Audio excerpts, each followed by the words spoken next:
Mengetahui sosok kekasih pilihan Allah yang mewarisi Nur Muhammad ataupun mewarisi roh kerasulan Rasulullah hanya bisa diketahui dengan pandangan hati yang bersih dan jernih dari keterikatan dunia dan bersih dari sifat kesombongan dan keakuan diri. Sosok kekasih pilihan itu sampai kapanpun tidak akan bisa diketahui oleh pandangan mata zahir. Karena pandangan mata zahir hanya bisa melihat luarnya saja.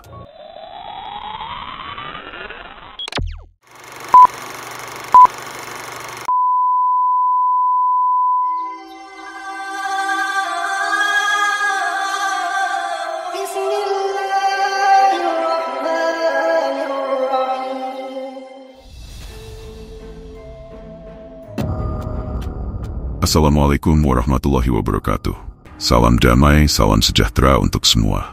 Dari dulu hingga sampai saat sekarang ini, sosok seorang manusia pilihan Allah yang benar-benar pantas menyandang gelar sebagai Imam Mahdi ataupun Al-Mahdi belum diketahui pasti oleh semua orang. Dari negara mana beliau berasal, banyak orang yang berpendapat bahwa sosok manusia pilihan Allah yang akan menyandang gelar sebagai Imam Mahdi ataupun Al-Mahdi berasal dari Arab dan akan muncul dari negara Arab. Menurut hadis bahwa sosok manusia pilihan Allah yang benar-benar pantas menyandang gelar sebagai Imam Mahdi ataupun Al-Mahdi adalah muncul dari keturunan Rasulullah Shallallahu Alaihi Wasallam. Yang kami ketahui bahwa sanad silsilah keturunan Rasulullah Shallallahu Alaihi Wasallam. Ada dua jalur. Yang pertama, jalur keturunan darah Rasulullah, yaitu seperti para Sayyid dan para Habaib yang ada di beberapa negara Muslim, termasuk di negara Indonesia. Keturunan darah itulah para juriat Nabi yang tercatat. Sedangkan yang kedua adalah jalur keturunan ruh Rasulullah, yaitu para manusia yang mewarisi roh Rasul ataupun yang mewarisi isi dada atau isi kalbunya Rasulullah Muhammad Shallallahu Alaihi Wasallam. Yang mewarisi roh Rasul ataupun yang mewarisi isi dada atau isi kalbunya Rasulullah inilah yang sulit diketahui oleh banyak orang, karena keberadaannya pada setiap zamannya akan selalu dirahasiakan oleh Allah Subhanahu wa Ta'ala. Di video kali ini, kami tidak akan membahas tentang turunan Rasulullah, tetapi kami akan membahas dari negara manakah sosok kekasih pilihan Allah itu berada saat ini. Dikatakan tentang turunan Rasulullah. Makanya banyak orang yang berpendapat bahwa sosok manusia pilihan Allah yang akan menyandang gelar sebagai Imam Mahdi ataupun Al-Mahdi hanya diyakini akan muncul dari negara Arab dan berasal dari negara Arab. Jika sosok Imam Mahdi ataupun Al-Mahdi adalah juriat Nabi yang tercatat yang sudah banyak diketahui oleh orang tentang jalur turunannya, mungkin orang-orang Arab di sana yang lebih dulu mengetahui akan sosok Imam Mahdi yang sebenarnya. Tapi kenyataannya, sampai saat sekarang ini orang-orang dari Arab saja sulit memastikan keturunan Rasulullah. Yang mana yang benar-benar pantas menyandang gelar sebagai Imam Mahdi ataupun Al-Mahdi. Hadis yang berkisah tentang Imam Mahdi ataupun Al-Mahdi sangat banyak. Ada hadisnya syahih, hadisnya hasan, bahkan ada juga hadisnya yang dhaif. Karena banyaknya hadis yang berkisah tentang Imam Mahdi, sehingga banyak juga kisah cerita dan penafsiran dengan versi yang berbeda-beda yang disampaikan oleh banyak orang. Karena itu juga banyak kelompok atau individu yang mengatasnamakan dirinya sebagai Imam Mahdi ataupun Al-Mahdi.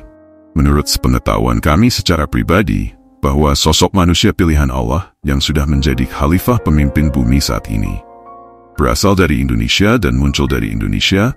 Kenapa kami bisa yakin bahwa dari negara Indonesia munculnya sosok kekasih pilihan itu? Karena sinyal energi dari Nur Muhammad ataupun sinyal energi dari Nurun ala Nurin itu yang diwarisi oleh sebuah wadah yang hidup saat ini berada di negara Indonesia. Sementara di negara Arab dan lainnya kami tidak melihat dan tidak merasakannya. Mungkin karena atas petunjuk dari Allah Subhanahu wa Ta'ala, kami bisa merasakan dan bisa mengetahui tentang di mana sosok kekasih pilihan itu muncul. Hanya saja, kemunculannya tidak diketahui oleh semua orang yang ada di muka bumi ini. Karena sosok kekasih pilihan itu hanya bisa ditemukan dan hanya bisa diketahui oleh orang-orang yang telah dikehendaki dan yang telah diridhoi oleh Allah Subhanahu wa Ta'ala. Sosok kekasih pilihan itu tidak bisa diketahui oleh sembarangan orang, apalagi diketahui oleh para musuh-musuh Islam, seperti orang-orang munafik dan orang-orang kafir. Sosok manusia pilihan itu bisa muncul dari negara Indonesia. Besar kemungkinan karena dari dulu sudah banyak dari keturunan Rasulullah yang masuk dan datang ke Indonesia, begitupun di negara-negara Muslim lainnya, banyak juga terdapat keturunan Rasulullah. Walaupun keturunan Rasulullah banyak juga di negara-negara lain selain Indonesia, tetap saja kami tidak menemukan sinyal dari sosok wadah yang mewarisi Nur Muhammad ataupun sosok yang mewarisi roh kerasulan itu. Karena sosok wadah yang berisi Rasulullah benar-benar ada dan muncul dari negara Indonesia. Di sini kami tidak mengarang informasi tentang kekasih pilihan Allah, apalagi sampai berbohong, karena kami hanya menyampaikan informasi sesuai dengan apa yang kami ketahui dan apa yang kami dapatkan. Kami juga berani menyampaikan informasi ini karena kami sangat yakin terhadap seseorang yang di dalam dirinya sudah mewarisi Nur Muhammad ataupun sudah mewarisi ruh kerasulan. Saat ini seseorang itu sudah menjadi khalifah pemimpin bumi, dan saat ini beliau masih berdiam diri dan belum sepenuhnya bertindak untuk memperbaiki keadaan alam di bumi ini. Yang kami ketahui bahwa hanya seorang manusia yang mampu mewarisi Nur Muhammad ataupun mewarisi ruh kerasulan, ataupun yang mampu mewarisi isi dada atau isi kalbunya Rasulullah, yang benar-benar pantas menyandang gelar sebagai Khalifah Allah. Jika gelar Imam Mahdi ataupun Al-Mahdi hanya pantas diberikan kepada seorang manusia pilihan Allah yang mewarisi isi dada atau isi kalbunya Rasulullah, berarti seseorang yang muncul dari negara Indonesia, itulah yang benar-benar pantas mendapatkan gelar itu.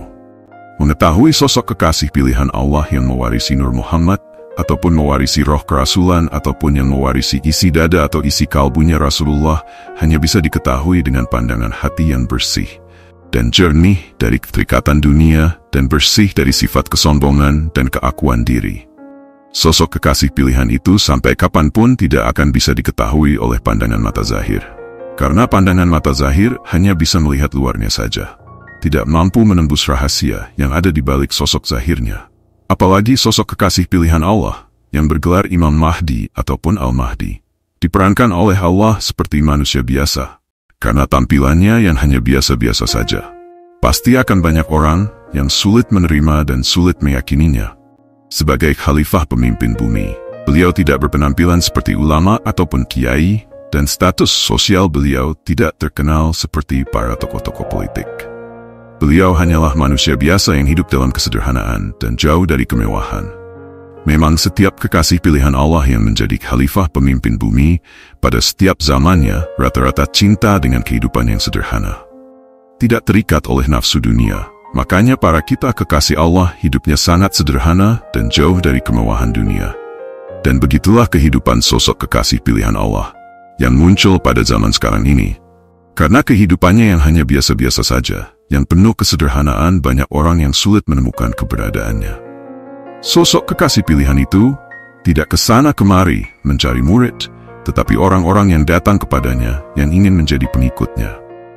Ataupun muridnya, orang-orang yang datang kepadanya, banyak juga yang tidak tahu bahwa beliau adalah sosok kekasih pilihan Allah yang sudah menjadi khalifah pemimpin bumi saat ini. Dan ada juga sebagian dari mereka diperlihatkan oleh beliau tentang sejati dirinya yang sebenarnya. Orang-orang yang berhasil menemukan keberadaan kekasih pilihannya itu adalah orang-orang yang hati dan jiwanya benar-benar ingin mencari dan ingin berjumpa dengan Allah Subhanahu wa Ta'ala. Saya seringkali mengatakan, pemirsa boleh percaya atau tidak dengan informasi yang saya sampaikan. Terserah kalian saja, yang penting saya sudah berusaha berbagi informasi ini. Kalian ambil saja poin positifnya, dan kembalikan saja pada keyakinan kita masing-masing. Baik pemirsa, mungkin ini saja yang bisa saya sampaikan. Lebih dan kurangnya saya mohon maaf. Semoga informasi ini bermanfaat. Terima kasih. Wallahu a'lam bishawab. Wassalamualaikum warahmatullahi wabarakatuh.